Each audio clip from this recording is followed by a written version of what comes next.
ছিলেন সিঙ্গাপুরে আর বিদ্যালয়ে হাজিরা খাতায় উপস্থিতি দেখিয়ে তুলেছেন বেতন। এমন গুরুতর অভিযোগ তাসলিমা আক্তার নামে কুমিল্লা জেলার মুরাদনগর উপজেলার বলিঘর পূর্ব সরকারি প্রাথমিক বিদ্যালয়ে এক শিক্ষিকার বিরুদ্ধে। তার অনুপস্থিতিকে হাজির দেখিয়ে উপজেলা শিক্ষা অফিসার বরাবর সুপারিশও করেছেন খোদ সহকারী শিক্ষা অফিসার এবং বিদ্যালয়ের প্রধান শিক্ষিকা। বিষয়টি সন্দেহজনক মনে হয় এর সঠিক ব্যাখ্যা চেয়ে 3 কার্যদিবসের মধ্যে লিখিত জবাব দিতে ওই শিক্ষিকাকে নোটিশ দেন উপজেলা শিক্ষা অফিসার। এর মধ্যে সেই শিক্ষা অফিসার বদলি হয়েছেন, কিন্তু নোটিশের জবাব আর দেননি ওই শিক্ষিকা। গত বছরের 3 আগস্ট থেকে 17 আগস্ট সিঙ্গাপুর প্রবাসী স্বামীর কাছে যাওয়ার জন্য ছুটি নেন তাসলিমা। ছুটি শেষে 18 আগস্ট কর্মস্থলে যোগদান করার কথা থাকলেও তিনি দেশে ফেরেন 3 সেপ্টেম্বর। দেশে ফিরে তিনি বিদ্যালয়ের হাজিরা খাতায় 15 দিনের ছুটি বাদে বাকি 15 দিনের হাজিরায় স্বাক্ষর করে তোলেন বেতন। এদিকে বিদ্যালয়ে যোগাযোগ করার জন্য 5 সেপ্টেম্বর পূর্ববর্তী আগস্ট মাসের 20 তারিখে বিদ্যালয়ে যোগদানের জন্য শিক্ষা অফিসে আবেদন জমা দেন।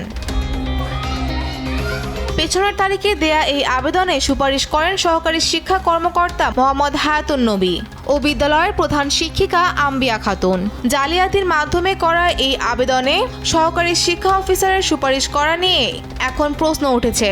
তাসলিমা আক্তারের ছুটি ও যোগদান পত্র নিয়ে অনিয়ম পাওয়ায় তৎকালীন শিক্ষা কর্মকর্তা মোতাহের বিল্লাহ তাকে বিস্তারিত ব্যাখ্যা চেয়ে 3 কার্যদিবস সময় দিয়ে শোকজ করলেও শিক্ষিকা সেই নোটিশেরও কোনো তোয়াক্কাই করেননি।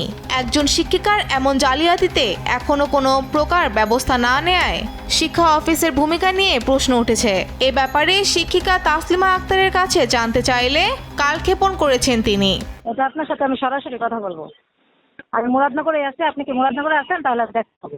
না, আমি সরাসরি কথা বলতে চাই। আপনি কোথায় আছেন? আপনার অফিসের ঠিকানা বলেন, আমি বললেন বলতে চাই না, আপনার সাথে সরাসরি কথা বলবো। ঘটনাটি স্বীকার করেন বিদ্যালয়ের প্রধান শিক্ষিকা আম্বিয়া খাতুন। ছুটি আসলে চাইছিল 1 মাসে, ছুটি চাইছিল 1 মাস, আমাদের অফিস সেটা গ্রান্ট করছে না। 2 মাস সিঙ্গাপুর গেছে, বাচ্চা কাচ্চা নিয়ে গেছে, 15 দিনের ছুটি কী হয়? আমি তো ওর আগে বলছি যে তুমি এটা যেভাবে বৈধ হয় তুমি ওইভাবে এটা বৈধ করার চেষ্টা করো।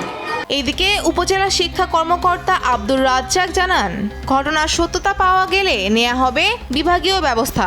আমি সেটা দেখতেছি, শোকজ করেছি, আবার দ্বিতীয় শোকজে পাঠানো হচ্ছে, সেটাও ড্রাফট হয়ে গেছে, 2-1 দিনের ভিতর যাবে। তাকে বিভাগীয় ভাবে একটা পানিশমেন্ট দেওয়ার ব্যবস্থা আছে, আর এটা পদক্ষেপ অলরেডি নেওয়া হচ্ছে। বিষয়টি নজরে এসেছে জেলা শিক্ষক কর্মকর্তা শফিউল আলমের।